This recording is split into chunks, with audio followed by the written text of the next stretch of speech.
Merci beaucoup, Madame la Présidente. Donc, cette fois, sera la bonne. Je vous avertis d'avance que j'ai l'intention de partager mon temps avec le député de Berthier-Masquinongé.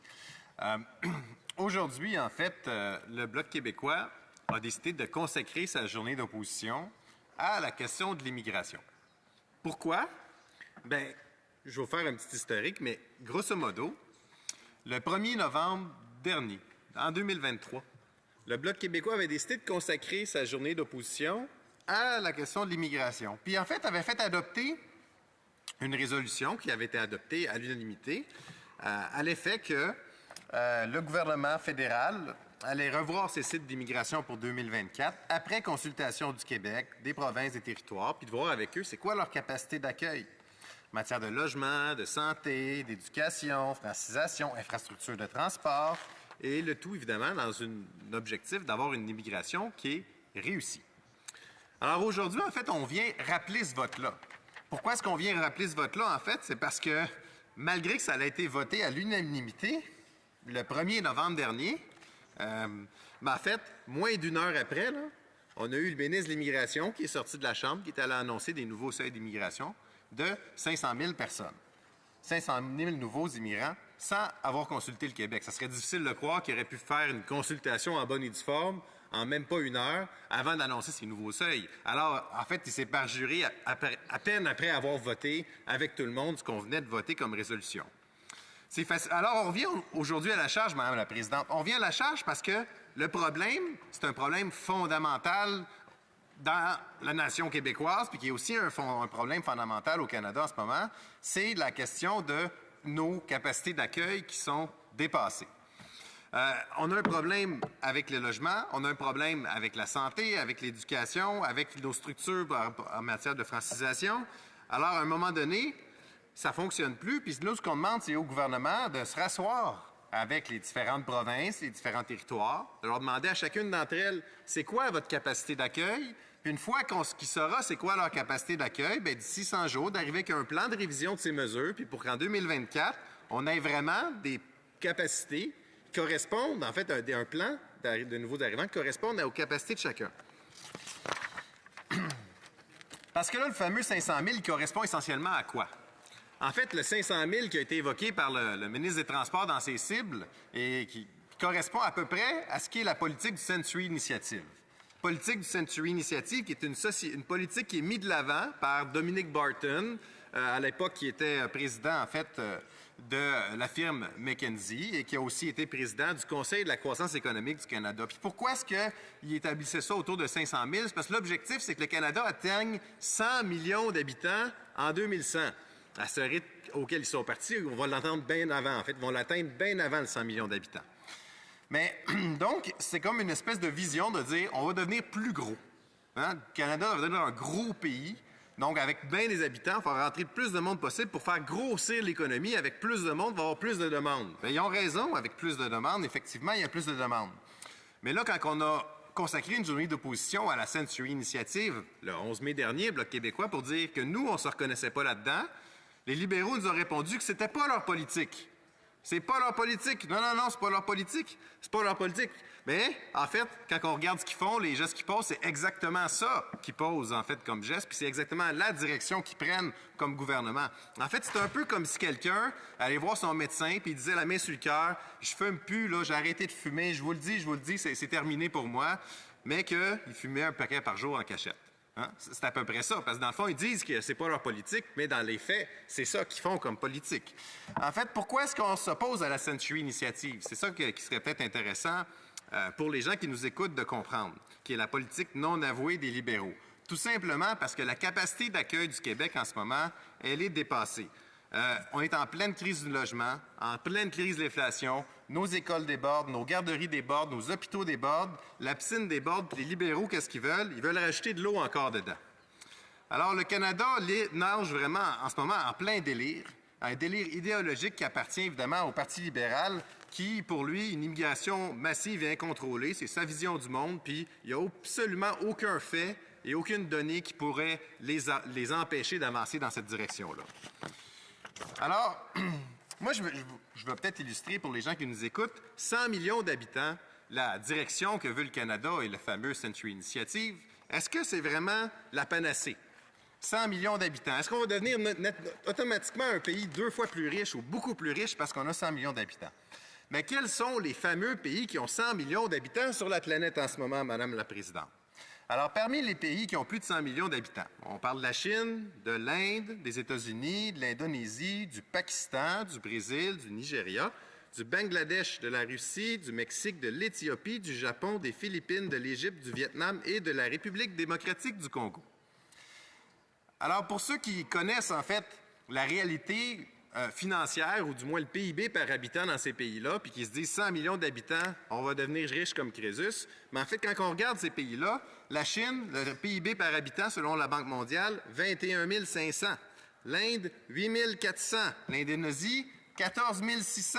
Au Pakistan, 6 400. Le Brésil, 34 000.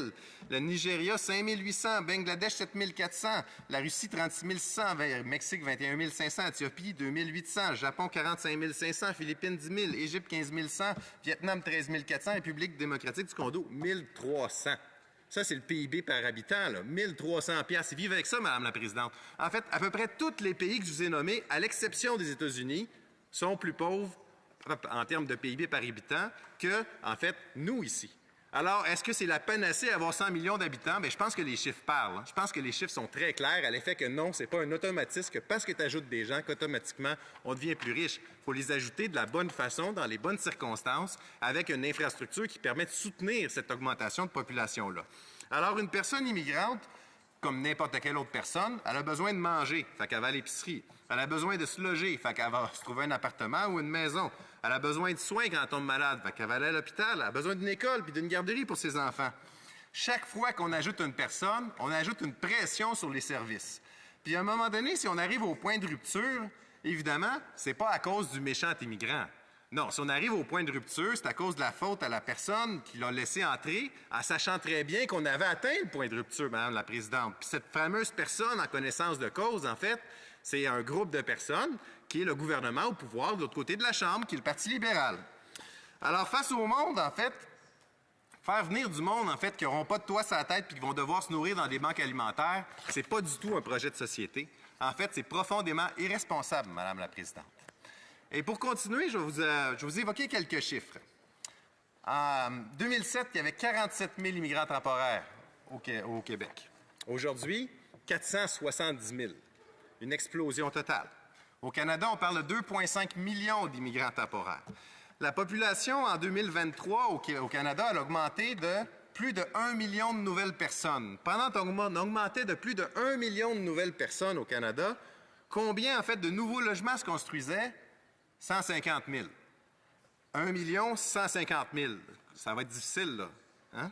On comprend clairement, pas besoin d'un doctorat en mathématiques pour comprendre que ça ne marche pas. Au Québec, on parle de 200 000 nouvelles personnes pour environ 40 000 nouveaux logements. Ça ne marche pas plus, Madame la Présidente. Peu importe le calcul qu'on fera, c'est impossible qu'on arrive à ce que ça fonctionne. Alors oui, il faut augmenter le nombre de logements qu'on construit, mais vous comprendrez que c'est absolument impossible de se rendre à des seuils qui permettraient d'accueillir le nombre de personnes qu'on a accueillies dans l'année dernière. Alors, c'est insoutenable comme politique qu'on a présentement. C'est pour ça que le gouvernement du Québec, le premier ministre Legault écrivait au gouvernement fédéral il n'y a pas longtemps que là, il y a un problème. En début d'année scolaire de l'année dernière, il manquait 8 500 professeurs au Québec dans les écoles. Il a fallu qu'ils ouvrent 1 150 nouvelles classes d'urgence pour accueillir des nouvelles personnes des classes d'accueil, des gens qui sont nouveaux au pays. C'est l'équivalent de 50 écoles primaires. Ça fait du monde. Puis évidemment, ça met une pression sur notre système. Alors, c'est sûr que quand le Bloc parle d'immigration, on va voir les libéraux, puis on va voir certains autres partis qui vont dire « Ah, vous autres, c'est parce que vous parlez d'immigration au Bloc, parce que dans le fond, vous n'aimez pas les immigrants. Hein? » Mais excusez-moi, Madame la Présidente, là. Bien, je les aime tellement pas, les immigrants, OK, Madame la Présidente, que je leur fais des enfants. Parce que ma conjointe est issue de l'immigration, Madame la Présidente. Mes 2 filles, en fait, sont des fils d'immigrantes parce que j'ai fait 2 filles à ma conjointe qui est une immigrante, Madame la Présidente. Et en fait, la réalité, c'est que je suis toujours très heureux de découvrir l'histoire des gens qui viennent arriver ici, qui traversent le monde pour venir nous rencontrer, qui viennent nous découvrir.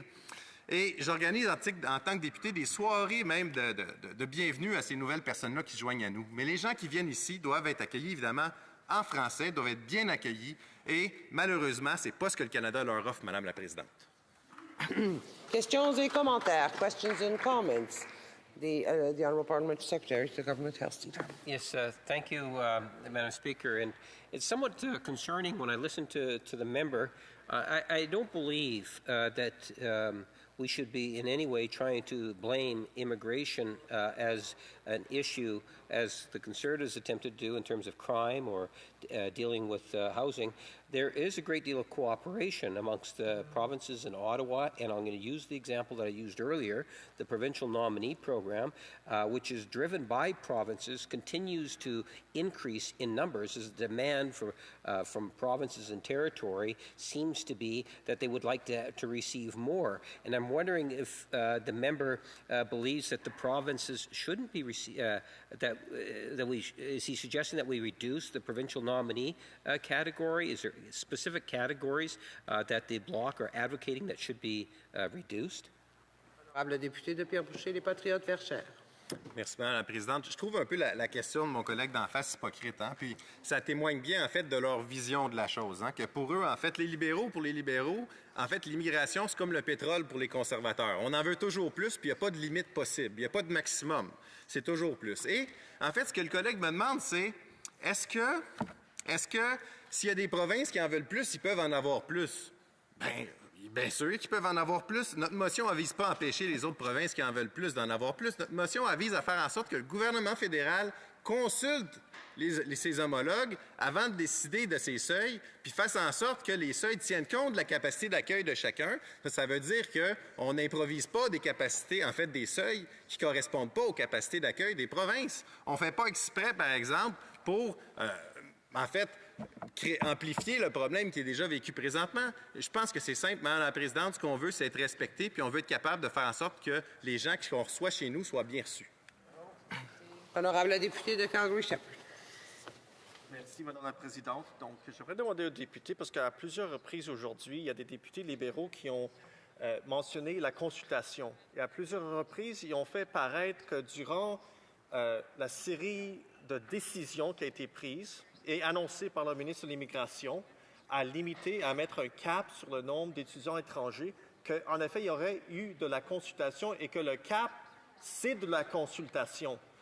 Et de ce que j'ai vu des différentes provinces, des universités et des collèges, il n'y a pas eu de consultation, il y a juste eu une direction qui a été donnée par le fédéral. J'aimerais que l'entente se pencher sur cette question. Est-ce qu'un cap, c'est de la consultation ou c'est du dirigisme par le ministre de l'Immigration? Le député de Pierre-Boucher, les Patriotes Verchères. En fait, évidemment, c'est pas de la consultation. 2, c'est de la direction, mais c'est plus que de la direction, c'est même de l'ingérence parce que l'éducation, hein, les écoles, les universités, les cégeps, les écoles primaires, c'est quelque chose qui devrait relever de la juridiction des provinces ou de la nation québécoise, du Québec. Alors, quand le gouvernement fédéral se met à dire « je vais limiter le nombre d'étudiants que vous pouvez avoir dans vos écoles », c'est bien dire « je viens limiter, en fait, votre capacité décisionnelle dans votre propre champ de juridiction. » Alors ça, évidemment, c'est hautement problématique, Madame la Présidente. Donc, c'est au gouvernement du Québec de fixer ses seuils en matière d'immigrants temporaires, de travailleurs temporaires, comme par exemple de demandeurs d'asile, ou par exemple ces seuils en matière de réunification familiale ou d'immigration économique. C'est au Québec de prendre ces décisions-là, Madame la Présidente, puis c'est au fédéral de respecter la volonté du Québec. The Honourable Member for North Island Powell River. Well, thank you, Madam Speaker, and I thank the member for his intervention. I know after serving newcomers to Canada for over 8 years in my previous position that immigrants to Canada are some of the most amazing, hardworking, and dedicated future Canadians that anyone can see. What concerns me, though, is during these times of change that often immigrants are targeted and blamed for challenges that we have in our country. And I'm sadly seeing that happen around the housing crisis. I'm wondering if the member agrees with me that the housing crisis will not be solved by pointing blame at immigrants, but rather stopping corporate profiteering of wealthy landlords. Honorable député de Pierre-Boucher, les Patriotes Verchères. Merci, Madame la Présidente. En fait, je répondrai à ma collègue qu'un débat comme celui d'aujourd'hui, c'est une belle occasion, justement, d'aller, en fait, dans les nuances puis d'expliquer les données et les faits, plutôt que juste simplement tomber dans l'espèce de polarisation extrême de dire « Ah, si tu veux des seuils plus hauts, c'est que tu es gentil. Si tu veux des seuils plus bas, c'est parce que tu es méchant, donc xénophobe. » En fait, la réalité est beaucoup plus complexe que ça, puis il faut être capable de voir c'est quoi la capacité, justement, de francisation, par exemple, pour le Québec, de la capacité de nos infrastructures d'accueil. Donc, effectivement, je pense que ce qui est important, c'est que les gens se sentent pas, les gens qui arrivent ici se sentent pas en fait coupables ou qu'on les attaque parce qu'ils viennent arriver ici. Je pense que c'est important que les gens se sentent bien reçus, puis que nous on fasse tout en notre possible aussi pour leur donner des bonnes conditions d'arrivée. Reprise